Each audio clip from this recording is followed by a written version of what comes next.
Just out in Japan, these fresh fashion styles all use a new infinitely recyclable textile material. This unique yarn could help reduce the estimated 7 million tonnes of clothing waste the EU produces every year. Welcome to Green Japan, and in this episode we're exploring how this innovative material produced by microorganisms could help us shift towards a real circular economy model in fashion. We're here in Italy to meet some luxury brands who are already using it. But first, let's go to Japan to see how it's made.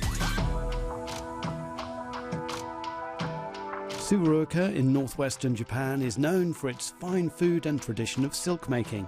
Today, it's home to this factory producing a whole new class of cloth. It's called Brewed Protein, and it's made by microorganisms in metal tanks. Japanese scientist Kazuhide Sekiyama spent 20 years perfecting the production process. Brewed Protein は、微生物に植物由来の糖を食べさせて、でその微生物が作るタンパク質、このタンパク質を使って作られた、新しい素材です。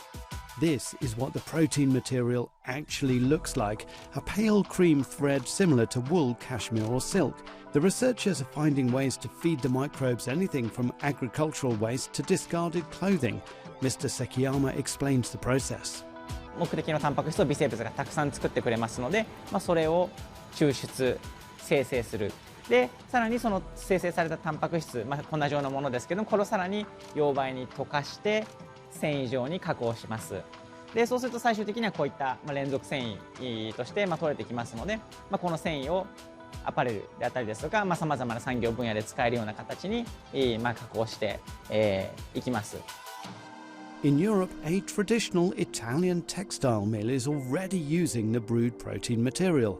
Zegna Barufa Lane Borgosesia is best known for its fine merino wool. And now they're producing a new yarn using 70% wool and 30% brewed protein. Here's CEO Lorenzo Piacentini. Che questa fibra ha delle qualità molto interessanti. Ha un tocco molto soffice, un aspetto lucido che ricorda la seta e in generale delle caratteristiche simili al cashmere. The company is beginning to commercialize the blended yarn with production of a few thousand kilograms in 2025. Further ahead, they expect double-digit growth because demand is strong. Questa combinazione fra merino wool e brewed protein fiber in realtà risponde a una domanda del mercato e dei consumatori sempre più importante.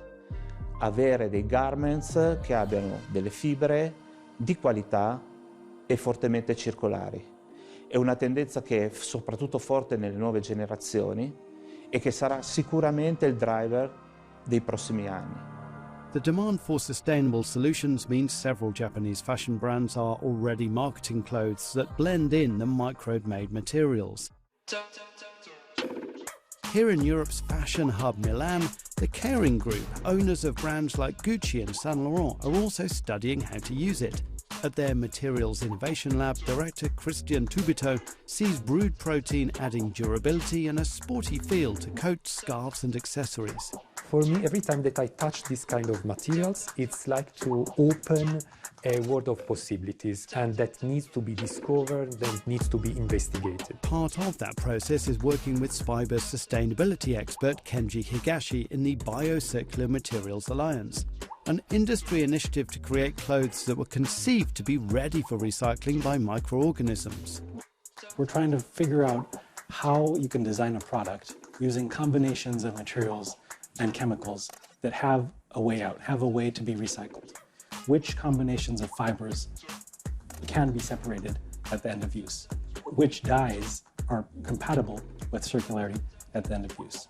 There are many technical challenges to overcome, but the vision is for a new kind of recycling where biomaterials are continuously regenerated in an endless loop. The mechanical recycling has a lot of limitations. With these new technologies that are able to reproduce virgin-like materials, I think it's a big, huge ambition for the whole industry, I would say.